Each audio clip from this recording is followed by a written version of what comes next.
Nako, syempre abangan nila yung opening namin mga judges. So, pressure yan.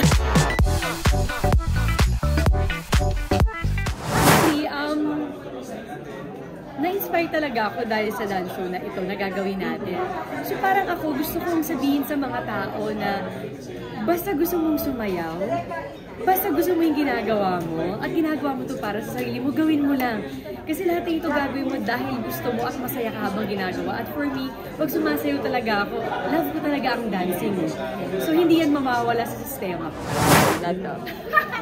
Hindi ko alam, pero sabi ko nga, I'm very excited ako. At hindi lang excited ako dahil makakakita ako or magja-judge ako.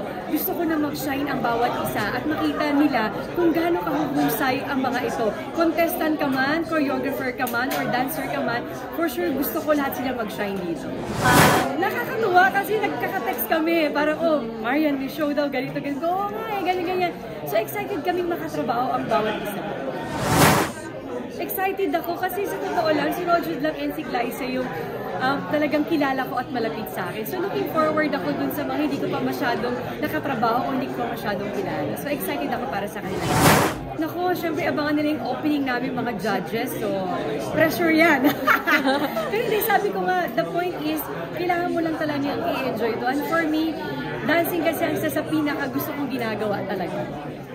No age limit sa dancing. Yes. So, pag tinitignan ko sila, napaproud ako, tsaka ang dami kong natututunan sa mga anak ko na hindi ko yung tinuturo sa kanila, pero marami silang, marami akong nakukuha sa kanila, na parang, tama, sa mundong ito kasi hindi lahat permanente, pero yung joy and love ng family mo, forever nandyan yung tapos.